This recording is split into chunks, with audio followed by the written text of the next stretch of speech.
Next, this broadly we'll be talking about the Andhra Pradesh state, the vision for the state, mission, incentives, and the key partnerships. Next. Next, Andy. So a quick overview of the state. The state is well connected with over 8,500 kilometers of national highways. We are part of the Eastern Peripheral Expressway, and we have nearly 1,000 kilometers of a coastline, which is very valuable and makes us a very major hotspot for tourism. We have one major port and 5 non-major ports, and we are in the process of developing 4 new greenfield ports. We are also part of National Waterway 4. In the rail network, we are part of 2 new dedicated freight corridors and 2 metro projects. As you know, first phases have been recently approved.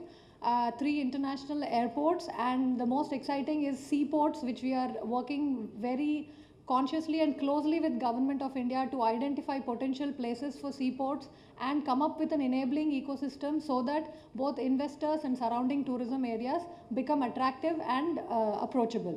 Next, we have a young population with 70% of our 5 crore population in a working age.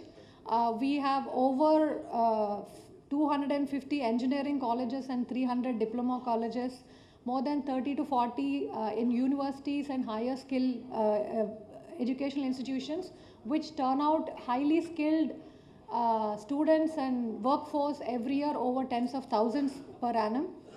AP State Skill Development Corporation is working to skill the other people with lesser education to enable them to participate in different forms of the workforce.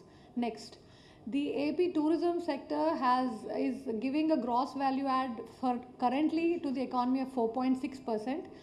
We are number 3 in domestic footfall, about 30 crore people, mostly largely temple tourism. Bulk of them are for temple tourism.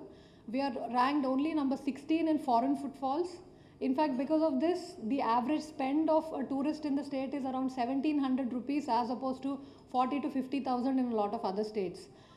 Employment contribution from tourism sector for the state is 12%, and 3,500 rooms we have currently in the inventory. In fact, tourism is a very important sector because it is one of the most highest potential for increasing employment at all skill levels. So that is one of the major reasons the government is focusing on it. Next. So we have identified the key challenges for the sector's growth. One is, of course, the skill development. The low share of high spending tourists, as I already mentioned, limited expansion beyond religious tourism. Most of our tourists are pilgrims, and they just come visit the temple and go rather than spend more time. And this could be because of obviously a limited number of rooms available, lesser connectivity, poor connectivity, and of course wayside infrastructure. Andhra Pradesh geographically is a linear state which covers over 5 major cities outside the state are closely linked to the state. Chennai, Hyderabad, Bangalore, Bhubaneswar, Calcutta. People transit, but wayside infrastructure, which is a high potential area, is limited so far. Next. Recently, the Honorable Chief Minister of the state announced this Swarnandhra vision. Next. In that, the tourism vision for 2047 is to make India a premier hub for make Andhra Pradesh a premier hub for India and the world with religious, spiritual, coastal, ecological and wellness experience. And we want to do this with the participation of communities, local communities, and ensure sustainable and ecological development. Next. So the goal for 2047 is to increase the employment opportunities from the current 12% to 20%. With a sustainable and responsible manner, making sure that we protect delicate ecosystems and historic artifacts, bring about world-class infrastructure for connectivity as well as for tourist stays, increase the economic impact by increasing the gross value added from 4.6% to 20%, and make India the top 3 destination for, make Andhra Pradesh the top 3 destination for the country, both domestically and internationally. Next. So what does this mean in the next 5 years? What are our goals for the next 5 years? In the next 5 years, we have very targeted goals.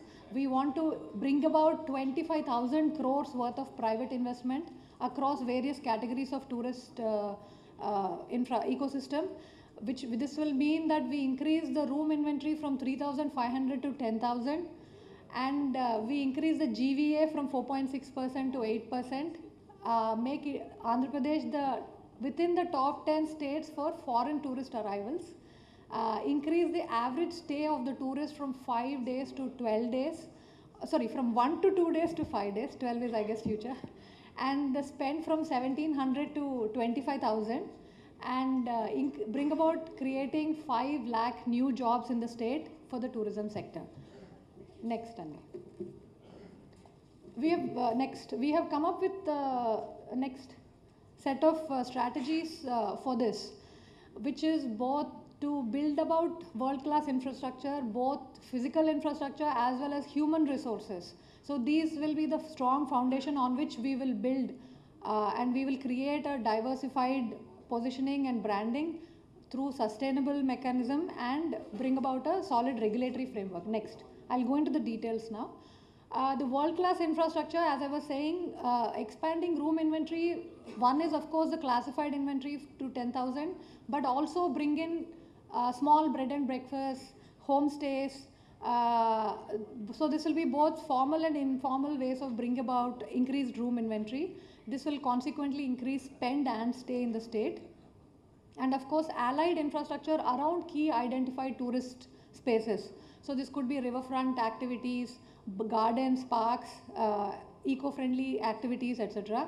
Multimodal and last mile connectivity. Again here, as I said, seaplane, inland waterways, cruises. These are the things which will be our target areas because they have high impact and low hanging fruits for us for the next 5 years. Wayside amenities, as I already said. And for homestays, we will be focusedly bringing about a regulatory framework. As Sir was saying earlier, when he went to Germany, there was a ensured guaranteed quality in homestays. So we will aim to bring that about in Andhra Pradesh also. Next, the secretary will be going into this part of the thing in more detail, but I will just briefly talk about diversification and destination development. We've identified 7 anchor hubs for the state. Of these, Arku and Tirupati will be the short and medium term. So we are putting all our energy over the next few years immediately on these 2 places. But we have a longer term plan for Visakhapatnam, Rajahmundry, Amravati, Srisailam and Gandikota.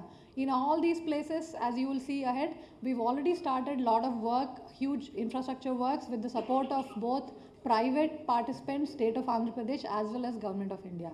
Next, Andy. We will be working on developing 25 thematic circuits, which include 10 temple circuits, which will go beyond Tirupati and surrounding areas. Buddhist circuits, which is our highest potential for increasing foreign footfall, and beach, river and cruise circuits and ecotourism circuits. So the circuit could be a broader area with a longer distances, as well as nearby surrounding areas. Like if you come to Tirupati, after you see the temple, what else can you do surrounding areas? Or if you want to do a road trip all along the coast, how do you plan and position it? How do we develop infrastructure? So it will be on a scale, varied amount of scale, catering to local, domestic and international tourists. So this kind of nuanced layering will be brought into the planning process so that it can have a comprehensive view.